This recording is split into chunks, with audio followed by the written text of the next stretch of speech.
Well, guys, I got some sad news and some good news. Um, at the moment, I started emptying the blue truck. Here's some of the stuff that I had in there, jumper cables and electrical tools on the little black bag and knife and, things like tire flat, fix a flat.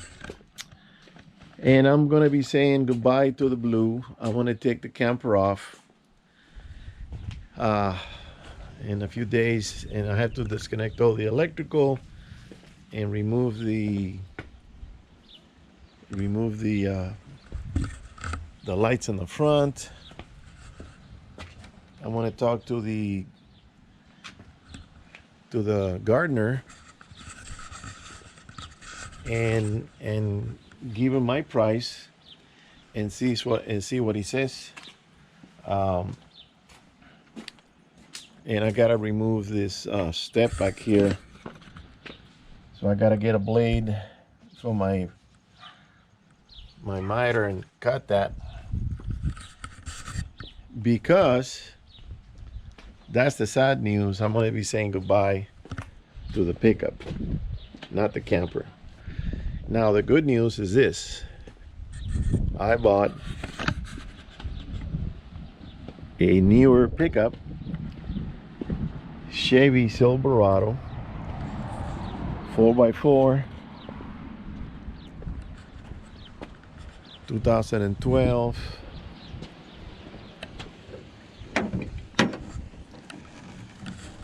with a 6.0 Vortex engine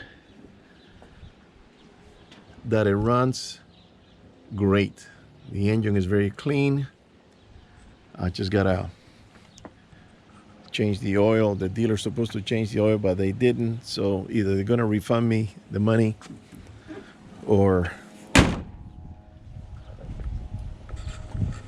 I gotta take it over there, which is very far. I don't think I am. The rear windows, they're electrical, they go down. It's got the electric windows, mirror adjustment. It's got the four-wheel drive on the floor like I like it. And simple radio. Radio is nothing out of this world. That's going to be changed in the future. I just got to recoup some of my losses.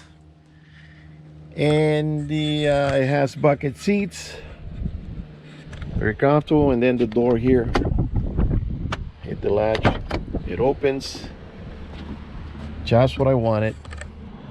The rear seat, you pull up,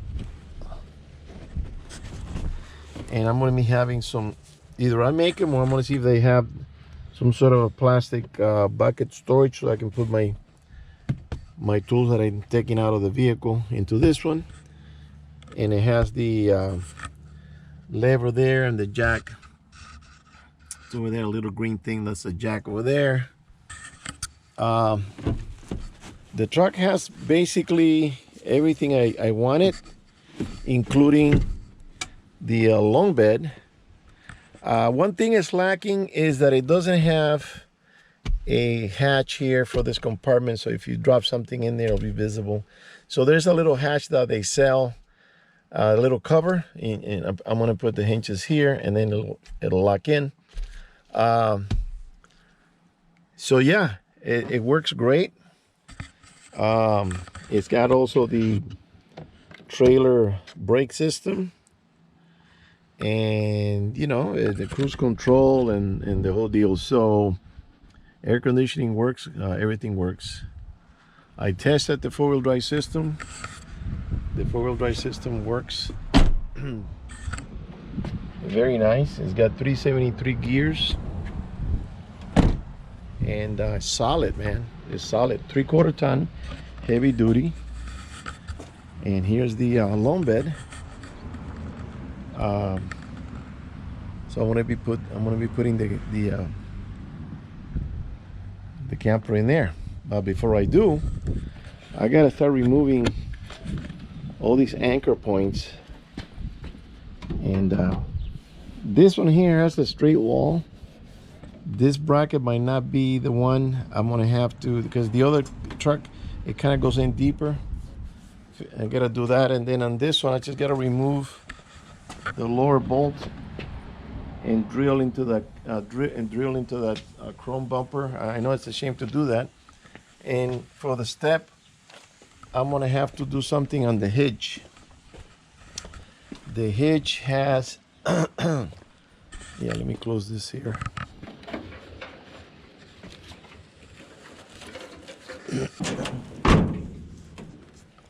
The hitch has this heavy duty hitch.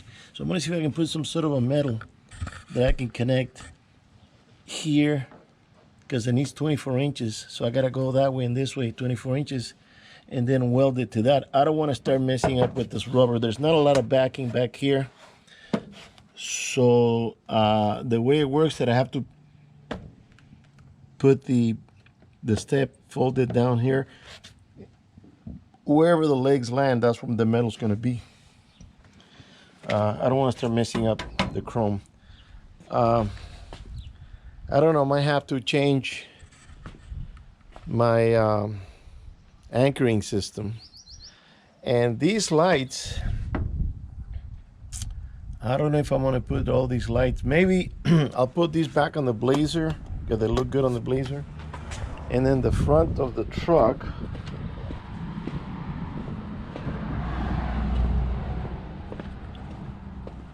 has some fog lights. I have to test those at night and see how they do.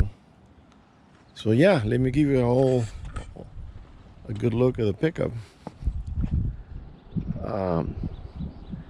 I'm pretty happy with it. It's a solid truck. Let me get out of the sun here. Got a few little nicks and things, but for 2012, it's in very good condition. Very good condition. So now, when I got under the truck to take a look at the undercarriage, I noticed that it had some dirt. So it turns out that this is a local truck from California, so it doesn't have any rust. It does have dirt stuck to it, so I have to get the hose in, because it was in a farm, or it was in Bakersfield. It came from Bakersfield. It's about 3 hours away. So it has some dust and stuff. So I'm gonna hose it and clean it, because you don't want that stuff stuck to your springs and everything, the tire, the spare tire. So now I did a lot of research on the engine. The 6.0 liter Vortex, supposed to be bulletproof, supposed to be like the workhorse of Chevrolet. And then they moved up to a 6.6 because they were trying to compete with the diesels, and they also were moved up to 8.1, I think it was.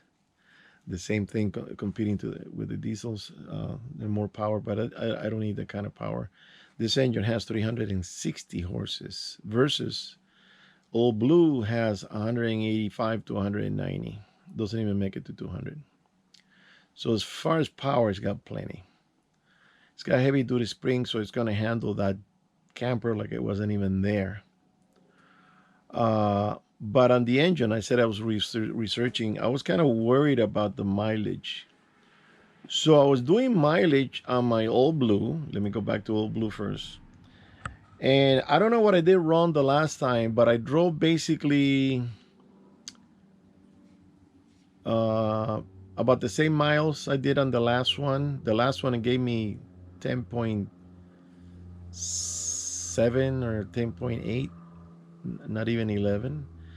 I drove it yesterday, 52.2 miles, and I put gas in it, and it took 3.882, the same amount it did the last time. But this time, if you divide the mileage to the gallons, it was gave me 13.7 with a camper on a 350 engine, 5.7. That's not bad for an engine that, It's not old. It's got 90,000 miles. It's pretty good, but it's an old vehicle. It's an old system. I mean, it's not direct fuel injected. It's rated injected. I forget the name now. So then when I drove the pickup, I told the guy, look, I want to take it for a test drive. You know, when it was almost empty, so I went and put 7 gallons and I drove it. And what I did is I went over the quarter. 7 gallons gave me a quarter tank, but just a little bit over a quarter tank. So I drove it, um, 30 total of 35, something like that.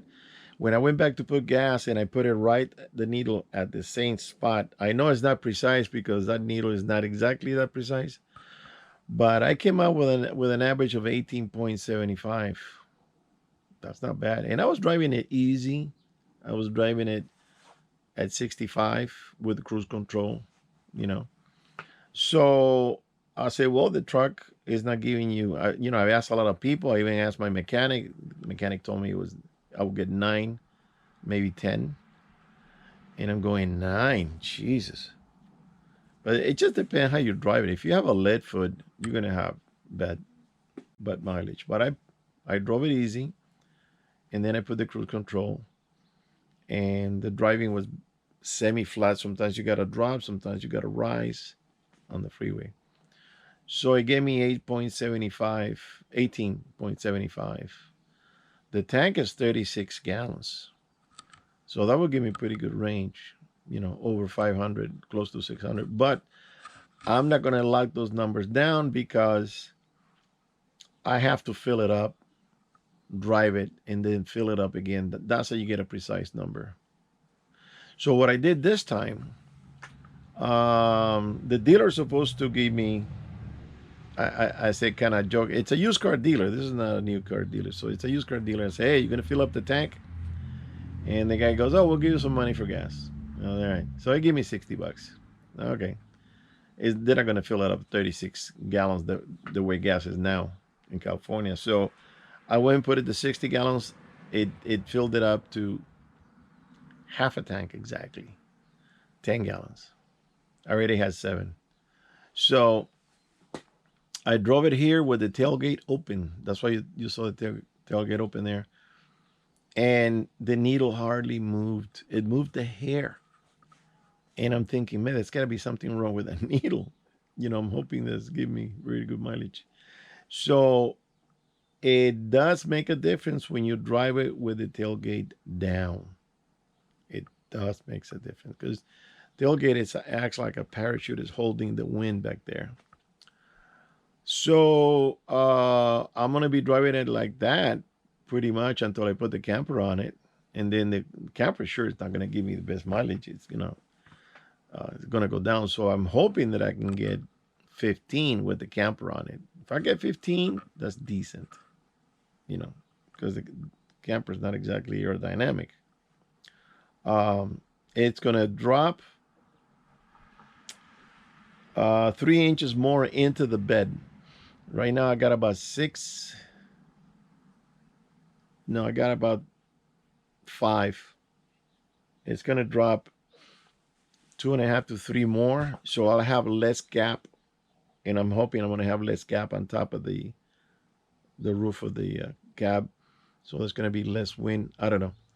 Then I'll see if I can come up with some sort of a MacGyver. And I already have an idea what to do there. Real simple idea. So first I got to put it on and then we'll see the next step. Go on the next step. So now I got to get this thing ready for the scouting season. It's still a few months away, but I still got a lot to do. I still got to work on the Blazer, etc. So I finally pulled the trigger and bought it. Now the truck doesn't have low miles. It's got 176,000 miles. That's high. And I paid $18,000 for it. But that was the cheapest truck on the market. I went through online, Carfax and Craigslist and all these dealers. I think I saw like 70 trucks in one day. Nobody had that truck. Nobody had the long bed. Everybody has crew cab, short bed. Crew cab, short bed. I mean, everybody. And I'm saying, doesn't, GM or Ford make any long beds anymore? You know? But I was kind of leaning towards a Chevy because I know Chevy engines. So that's got the identical engine that has my Avalanche. It's just a bigger piston, give you more power, but it's the same size. It looks like it's the same size. So the truck, it has a very heavy duty spring, and I'm guessing once I put the weight on it, it's kind of come down a little. I want it to come down a little bit because right now it's got the ass kind of sticking up like this. It's high, so let's see if it comes down 2 inches at least with the weight, and then when I start putting back the canned goods and the tooling and everything else, because I took out the jugs of antifreeze, the jack. I got a bottle jack that's heavy. And now I'm going to consider, do I have to carry the bottle jack? I have to check the jack that it comes with, see how that works and how high it's going to be lifted because it's got bigger tires. I haven't checked on the size, but I know they're bigger than what I got there. They look to be 30. Let me see. They could be 33s or 32s. 31. They look like 31s because I got 33s on the Blazer. So the truck has a lot of miles, but a lot of people online are saying that they have these trucks in 350, 425, 275, and everybody is happy with the truck because the engine, as long as you maintain it and change the oil when you're supposed to, the engine, it's very well made. It's a good design and it works very strong. It can handle the whatever you're going to do with it, as long as you don't abuse it and burn rubber and stuff like that.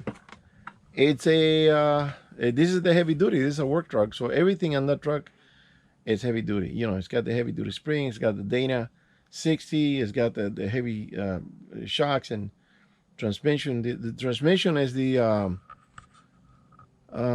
what is it, RL90, or it's got an L90 in there. It's CL something 90.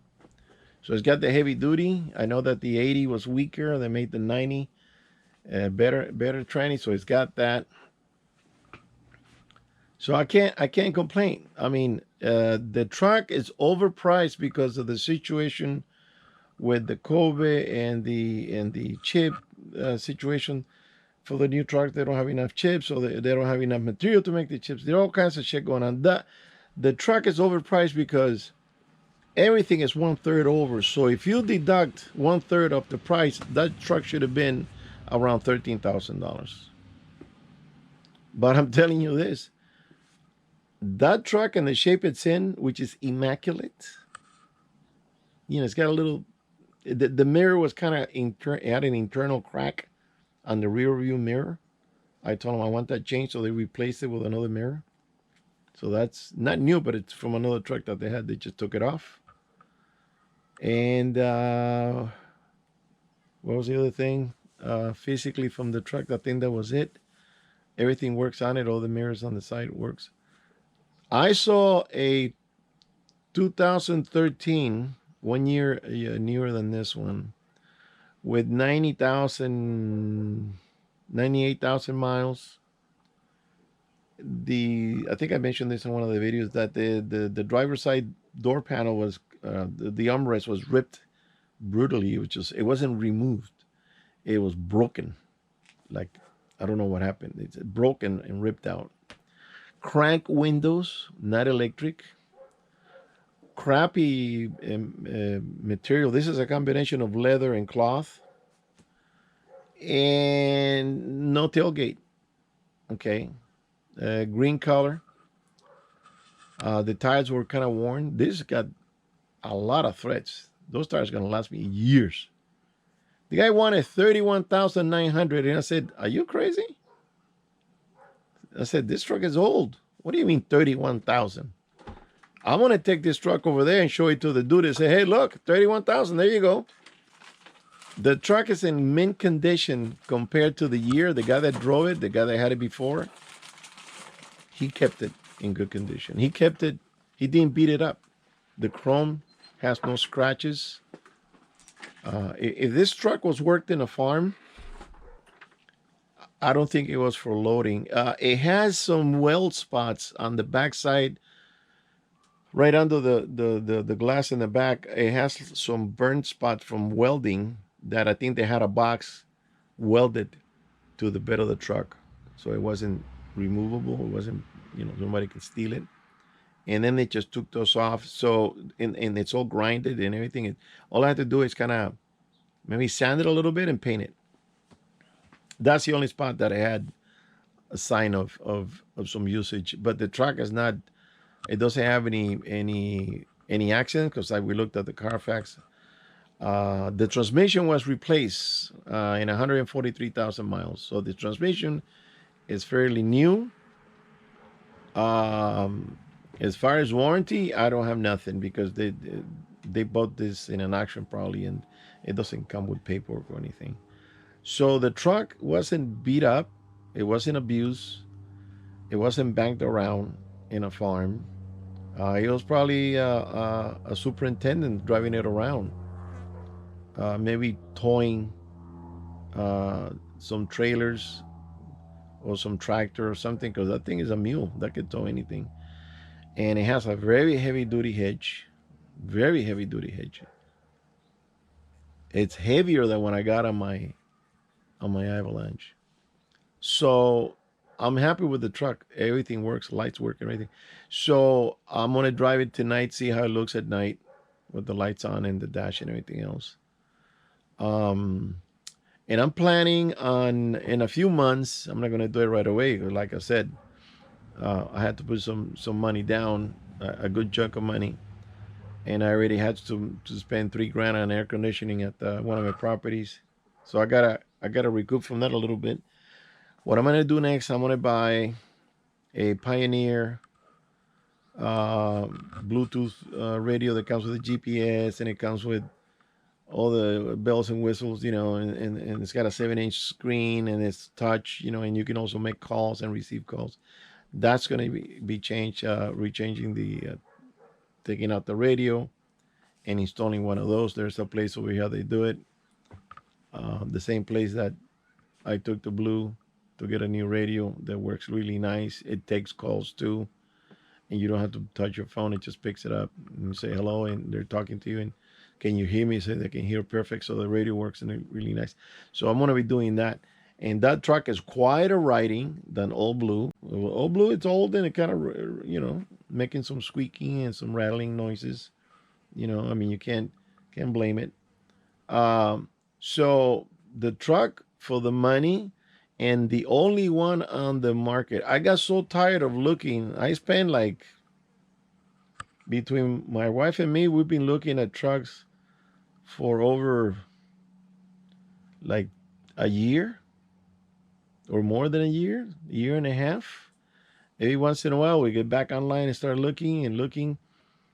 We've been to a bunch of dealers and nobody has it. When I saw that and I saw the mileage, I'm going, man, it's got a lot of miles.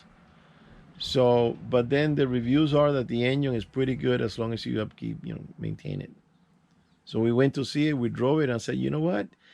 The newer ones, the 17 and up, 18 and such, they're bigger body. They got bigger grill, bigger face, and I just don't want it that big. This is bigger than the Old Blue, but it's not as big as the newer ones. And the newer ones are going for 40 grand. I wasn't gonna spend 40 grand on a camper truck that's gonna be sitting there most of the time. So I think I got a good deal for what it is. The payments are gonna be low, very comfortable. So I'm happy with the truck, and we're gonna be doing some more video in the future with it. But I'm kind of sad to see Old Blue go. The thing is that Old Blue it really needs a paint job, the paint on the hood. So the guy that wants to buy it, the gardener, I'm gonna tell him, hey, Just tell somebody to paint the hood. Everything else could be buffed out. So I'm gonna clean it pretty good, give it a buff, wax it and stuff, and then show it to him next week. And let's see if we can come up with a deal for him and for me and sell it. So that's it for now, guys. Good news and sad news, or vice versa. All right. I'll see you on the next one. Thank you.